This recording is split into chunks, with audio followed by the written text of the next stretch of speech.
జగిత్యాల జిల్లా ధర్మపురి నియోజకవర్గ కేంద్రంలో గురువారం బీఆర్ఎస్ శ్రేణులు మహాధర్నా కార్యక్రమం చేపట్టారు. బీఆర్ఎస్ వర్కింగ్ ప్రెసిడెంట్ కేటీఆర్ ఆదేశాల మేరకు ఎలాంటి ఆంక్షలు లేకుండా రైతులందరికీ రుణమాఫీ చేయాలని డిమాండ్ చేస్తూ ధర్మపురి పట్టణంలోని అంబేద్కర్ చౌక్ జాతీయ రహదారి వద్ద బీఆర్ఎస్ శ్రేణులు మహాధర్నా నిర్వహించారు. ధర్నా కార్యక్రమానికి మాజీ మంత్రి కొప్పుల ఈశ్వర్తో పాటు డీసీఎంఎస్ చైర్మన్ ఎల్లాల శ్రీకాంత్ రెడ్డి, ప్రజాప్రతినిధులు, నియోజకవర్గ శ్రేణులు భారీగా హాజరయ్యారు. ఈ సందర్భంగా మాజీ మంత్రి కొప్పుల ఈశ్వర్ మాట్లాడుతూ అమలు కాని హామీలు ఇచ్చి ప్రజలను, రైతులను నమ్మించి కాంగ్రెస్ ప్రభుత్వం ఇబ్బందులకు గురి చేస్తుందని ధ్వజమెత్తారు. 100 రోజుల్లో హామీలు అమలు చేస్తామని మోసపూరిత మాటలతో అధికారంలోకి వచ్చిన కాంగ్రెస్ తీరును ప్రజలు గ్రహిస్తున్నారన్నారు. 2 లక్షల రుణమాఫీ చేస్తామని చెప్పి ఇప్పుడు ఆంక్షల పేరిట మాటల గారడితో ప్రభుత్వం రైతులను దగా చేస్తుందని విమర్శించారు.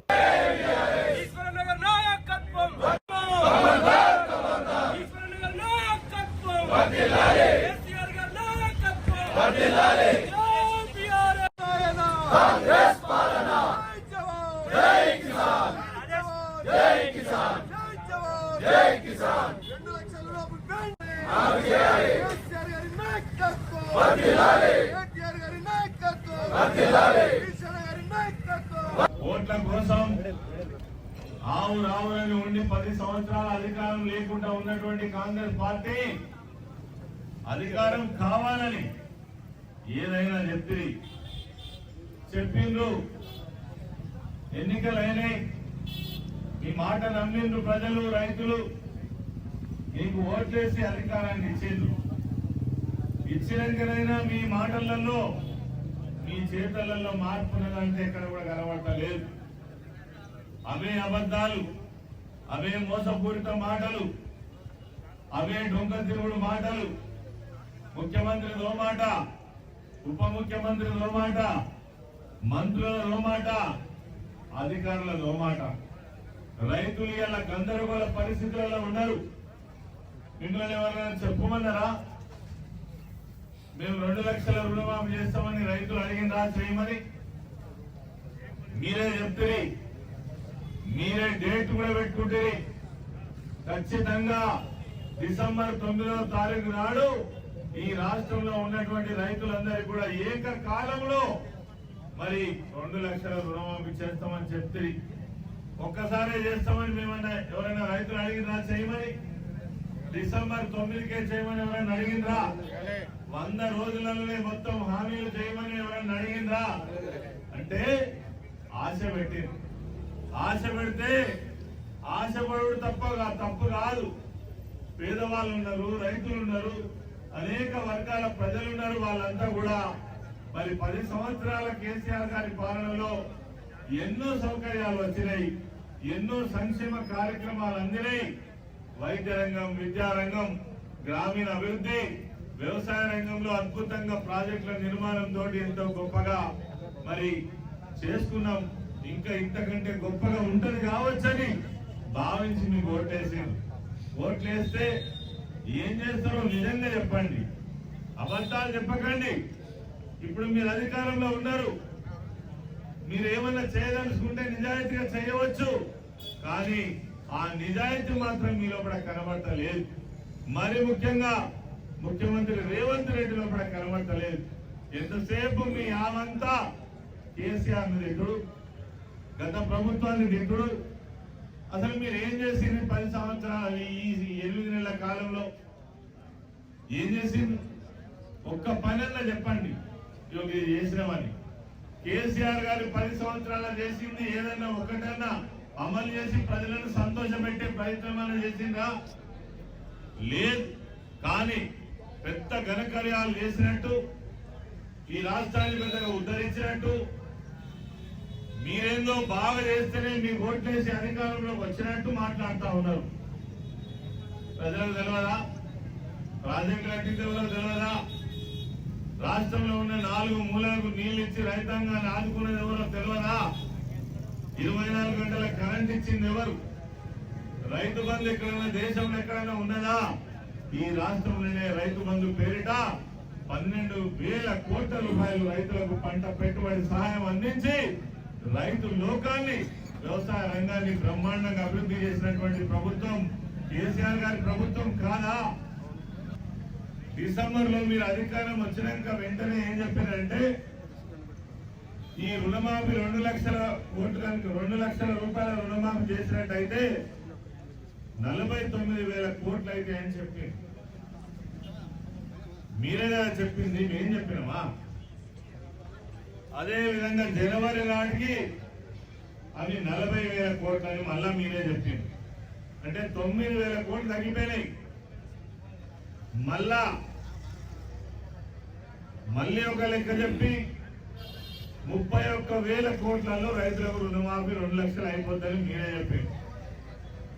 మళ్ళీ మీరు ఏం చేసిండ్రు? మొన్న జరిగినటువంటి బడ్జెట్ సమావేశాలలో 26 లక్షల కోట్లు మాత్రమే, 26,000 కోట్లు మాత్రమే బడ్జెట్ లో పెట్టింది. చెప్పింది 31,000 కోట్లు, పెట్టింది 26,000 కోట్లు. అంటే మళ్ళీ ఒక 6,000 ఏకంగా తగ్గించేసింది. చేసింది ఎంతనయా అంటే 17,934 కోట్ల రూపాయలు ఇప్పుడు మీరు చేసిందని ప్రకటించుకున్నారు. మరి రైతులకు అందింది ఎంత ఈ రోజు వరకు అని అంటే 7,400 కోట్లు మాత్రమే వాళ్ళ ఖాతాలలో డబ్బులు పడ్డాయి. ఎక్కడి 49,000 కోట్లు, ఎక్కడి 7,500 కోట్లు? అంటే మాటల గారడి, చేస్తున్నాం అని చెప్పుడే తప్ప దీనికి ఎన్ని ఆంక్షలు ఉంటాయని మీరు చెప్పిందా? ఇవాళ ఏం చెప్తున్నారు? ఆ రోజేమో పెద్ద పెద్ద బడాయి మాటలు మాట్లాడుతుంది. తెచ్చుకోపో 2 లక్షలు 9వ తారీఖు ఇచ్చేస్తా పో, జేబులు ఉన్నట్టే మాట్లాడుతుంది. అన్ని విషయాలు అంటే మాట్లాడినావు. మరి ఏమాయ్, ఎందుకు ఇస్తలేవు? ఎన్ని విమర్శలు చేస్తే ఆ రోజు మా ప్రభుత్వాన్ని ఇవాళ ఇవ్వడానికి ఎందుకు చేతనైతే నీకు? రైతుల మీద ప్రేమ లేకనా, డబ్బులు లేకనా, చేతగాకనా ఎందుకు అబద్ధాలు చెప్తున్నారు? ఇలా మీరు చేసిన ప్రకటించింది ఎంత? 22 లక్షల మంది రైతులకు 2 లక్షల రుణమాఫీ కంప్లీట్ చేసినాం. మీకు దమ్ము ధైర్యం ఉంటే హరీష్ రావు నువ్వు రాజీనామా చేయమని మాట్లాడతాను. అసలు రాజీనామా చేయవలసి వస్తే ఎవరు రాజీనామా చేయాలో నేను చెప్పుడు కాదు, రైతు లోకం చెప్తాను. ఎవరు చేయాలి రాజీనామా చేయాలి? ఎవరు చేయాలి రాజీనామా? అంటూ చేయవలసి వస్తే రేవంత్ రెడ్డి ముఖ్యమంత్రి పదవికి రాజీనామా చేయాలి. ఎందుకంటే రైతులకు క్షమాపణ చెప్పి 2 చెంపలు గట్టిగా వేసుకొని నువ్వు రాజీనామా చేయాలి, హరీష్ రావు గారు కాదు. మరి ఎందుకంటే చెప్పిన ఒక్క మాటకు కూడా కట్టుబడి లేనటువంటి, నిజాయితీ లేనటువంటి, అబద్ధాలు చెప్పినటువంటి, నీతి లేనటువంటి ముఖ్యమంత్రి ఎవరంటే రేవంత్ రెడ్డి అని ఖచ్చితంగా చెప్పచ్చు. ఇప్పటికీ నువ్వు అవే బంకుడు మాటలు. ఎంతకాలం రైతులేం పిచ్చోళ్ళు కాదు. తర్వాత దీనిలో ఉన్న ఒక లాజిక్ నేను చెప్తున్నా. ఇప్పుడు 8 నెలలు అవుతుంది ప్రభుత్వం వచ్చి. 8 నెలల్లో వాళ్ళు అధికారంలోకి రాగానే వేసంగి పంట, అంతకుముందు పంట వేస్తున్నది వానాకాలం పంట, అవి కోసేటప్పుడు మనకు ఆనాడు ఉన్నటువంటి ప్రభుత్వం, కేసీఆర్ గారి ప్రభుత్వం ఏదైతే రైతు బంధు కింద 10,000 ఇయ్యాలో అవి ఇవ్వాలి. ఇచ్చిండ్రా? అవి ఫస్ట్ కొట్టిరు 12,000 కోట్లు. దాని తర్వాత ఇప్పుడు మళ్ళా పంటలు వేసే నాటికి కేసీఆర్ గారు అయితే దుక్కి దున్నే నాటికి అందరికి ఒక్కటే రోజు పొద్దుగాల 6 గంటలకు స్టార్ట్ అయిందంటే సాయంత్రం 6 గంటలకు మళ్ళా తెల్లారు 6 గంటలకు ఒక్క మనిషి లేకుండా టింగు అని మొత్తం మంది ఖాతాలలో పడుతుంది. నీ చాతగాని ప్రభుత్వానికి, ఈ చాతగాని ముఖ్యమంత్రికి రైతు బంధు ఏదైతే కేసీఆర్ గారు ఇచ్చిండ్రో ఆ 12,000 కోట్లు కూడా ఇచ్చిన పని, చేసిన పని, ఇదివరకు 9 ఏళ్ళు అంతరాయం లేకుండా చేసిన పని చేయడానికి నీకు చేత కాలే.